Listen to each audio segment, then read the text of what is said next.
On Bitcoin's 14th birthday, Federal Reserve warns banks of crypto risks. Indonesia to launch national crypto exchange in 2023. India's crypto space has been crippled under crypto tax laws. And UK's top crime agency is assembling a team of crypto experts.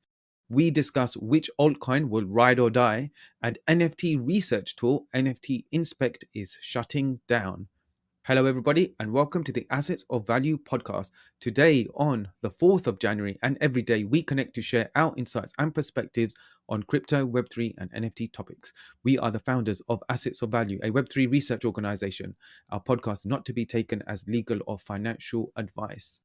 Abe, on Bitcoin's birthday, what are the markets looking like today? I can't believe Bitcoin has turned 14 today. It has been an exemplary journey. It was super fun. And it was a revolution, technical revolution, initiated by Satoshi Nakamoto and carried on by millions. Today we are on the verge of a full-fledged Web3 adoption. We have multi-billion dollar Web3 companies, all just because of Bitcoin. I can't believe it. 14 years have just gone by like that. And yes, on the back of such technology, it has empowered so many individuals, so many institutions, businesses. It's about to take over the world. Of course. But I think Bitcoin forgot his birthday or her birthday because the prices didn't move from yesterday. Bitcoin is still sitting around 16.8k, although other altcoins have pumped 6 to 8%, and that marks a good day for altcoin holders. However, dominance is not going to step down and its rally continues. Whenever dominance rises, we know that each 1% rise in Bitcoin will be accelerated and amplified by altcoins. 1% fall in Bitcoin means 5 to 10% fall in altcoins. I'm talking about high cap altcoins. And we know when high caps bleed 10%, mid caps bleed 25%, and low caps bleed 70%. So same old, same old. Not a lot of price action, a lot of sideways movement. And yes, altcoins are much more sensitive to the movement, but Bitcoin just refuses to budge on its birthday. So perhaps he or she or Bitcoin has forgotten that it's his birthday. Certainly, it feels like the market is showing no love. Right, let's move on and unravel some of this news.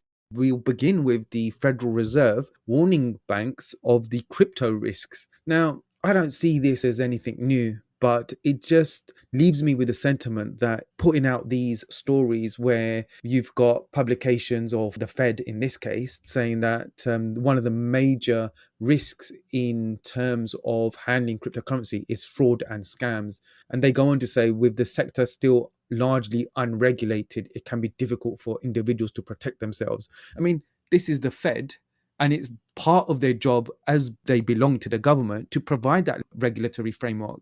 But yet they are standing there saying that, oh, we are defining that the sector is open to risks. I just don't get it. I mean, why are they warning banks of crypto risks? What's your take on this? Interestingly, before a week, an unknown person has registered an IP name of Bitcoin Bank America in the US.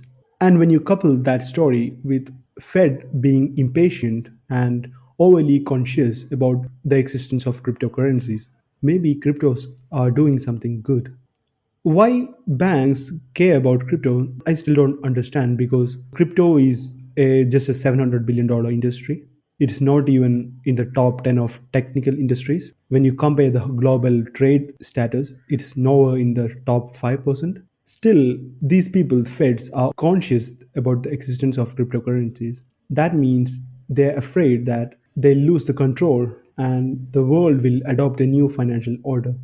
I see this as a false alarm because banks never lend to crypto people, and the only person who managed to grab a huge liquidity from banks is Sam Bankman Fried. So instead of warning banks of the existence of crypto or the risks of crypto, they should be auditing banks. They should be auditing who the banks giving loans to. They should be auditing the healthy status of banks, the non-performing assets of the bank. Instead, they are just blaming it on crypto, and that means the Feds think that crypto is a force to deal with in the next 10 years. And I feel this as a very positive, welcoming statement. Part of me thinks it's a calculated move because they want to diminish Bitcoin, certainly from an investor's standpoint, so they can potentially accumulate more.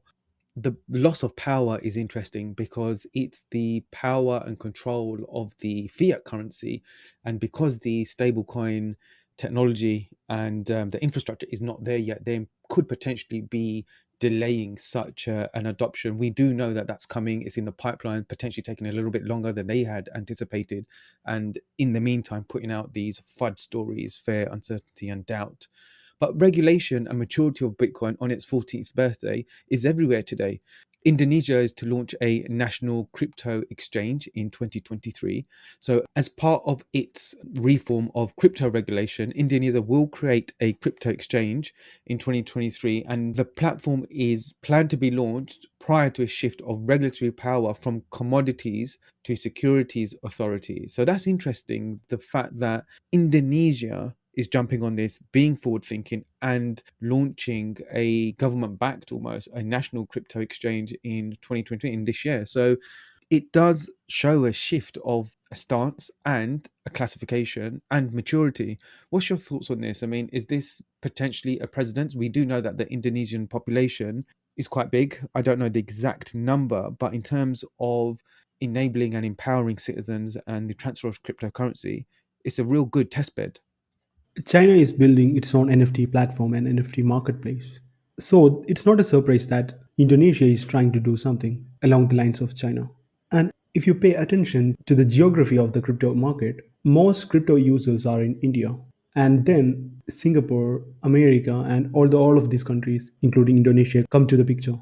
These people know that China could be a massive force in the crypto industry, and China is also pushing its narrative of NFTs. So why not Indonesia? Because Indonesia's major revenue is from tourism, and when they are pushing crypto, I think they are accepting or they are trying to adopt easier crypto payment solutions into their country. Imagine Indonesia would be a major tourist destination if the interoperability of the currency is established. And adding to that, Indonesia has a weak monetary system. For example, you need to carry a bag of cash to buy groceries. Indonesian baht is one of the weakest currencies in the area, and if they are pro cryptos, that means they can bring much more financial stability to their citizens and to the tourists. So I see it as a calculated and coordinated move to promote cryptocurrencies within the system. And when it's regulated, people will trust it. Although I don't really appreciate regulation because I believe in the ideals of decentralization, sometimes regulation can be a useful tool to attract new investors and new people into the system. Yeah, I do think that regulation will open the doors for financial institutions to really heavily invest in this. It gives them a sense of protection and legal cover when they're transacting with such huge sums of money. And I do feel it will fuel and empower the crypto space in terms of additional liquidity. So yeah, let's see where it goes. And it's inevitable, right? We're seeing the maturity, we're seeing the adoption, we're seeing government either being scared or preparing themselves and shifting their stance as they work out which way best to position them.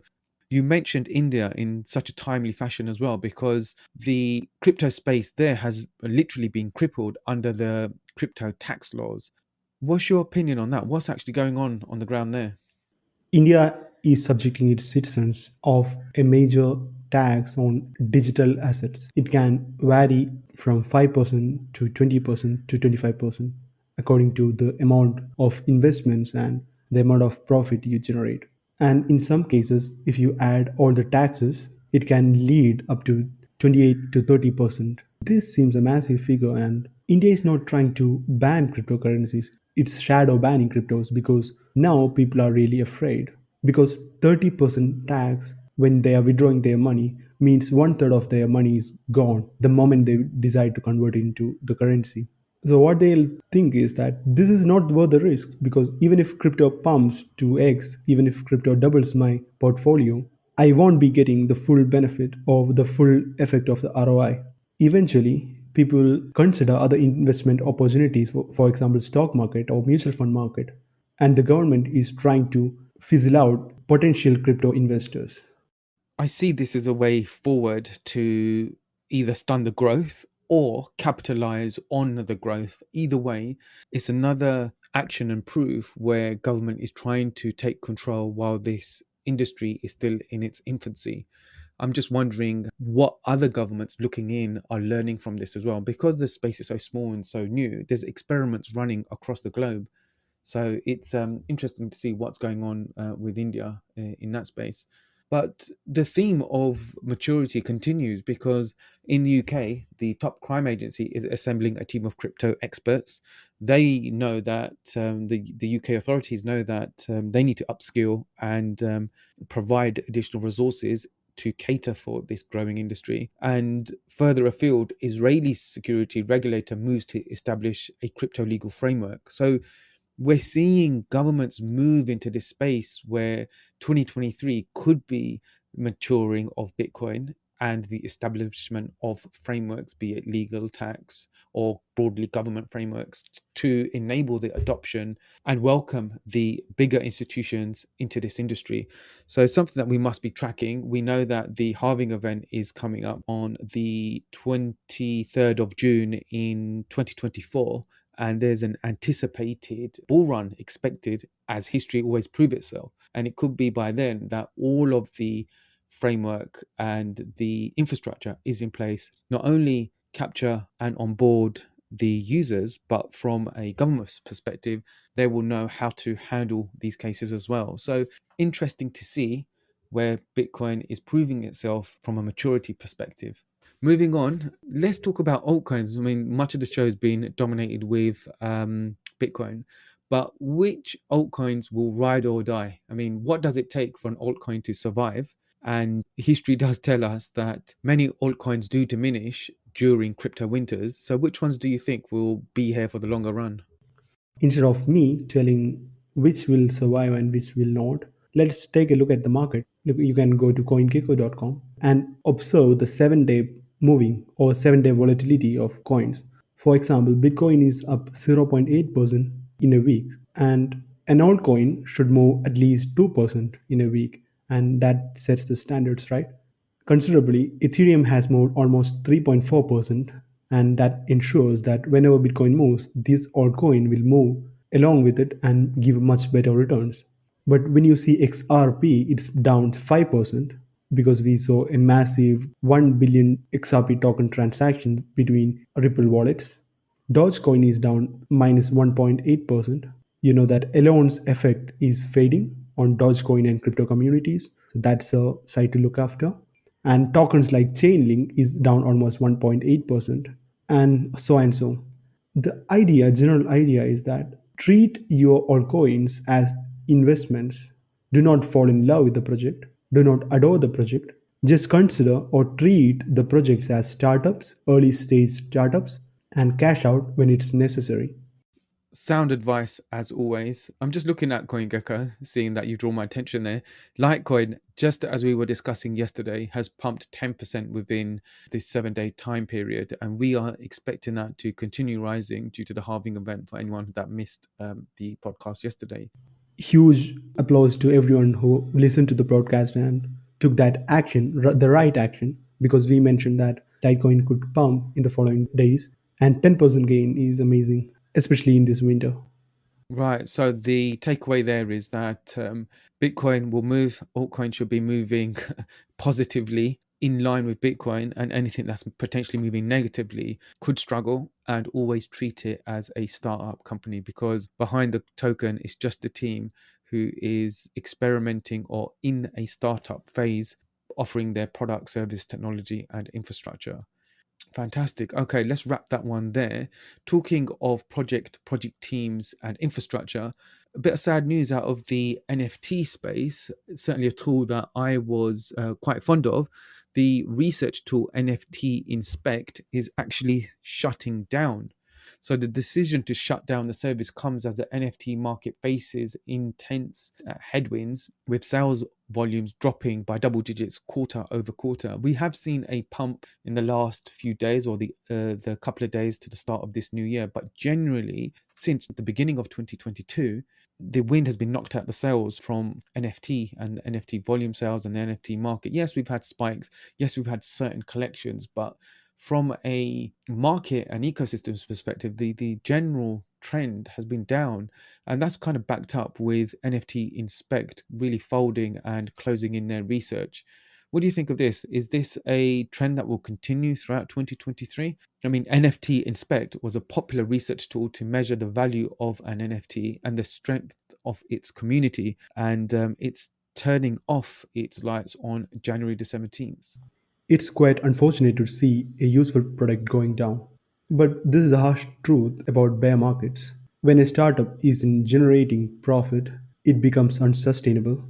Just to put it in perspective, the data for December 2022 showed a rough volume of $650 million of NFTs sold during that month. But if we look back at December 2021, the same month, only 12 months before, that was approximately 2.6 billion. So that's a massive 77% fall across those 12 months. But from a monetary value, the price movement is pretty astronomical. So you could see why and how they've taken that decision. Sad news. We don't like to usually end on sad news, but a big thank you for the service that they provide. And a massive thank you for all our listeners and viewers out there. It's been super fun. I'm glad you're able to jam with us today. That's it. Until next time, thank you, everybody. And we're signing off.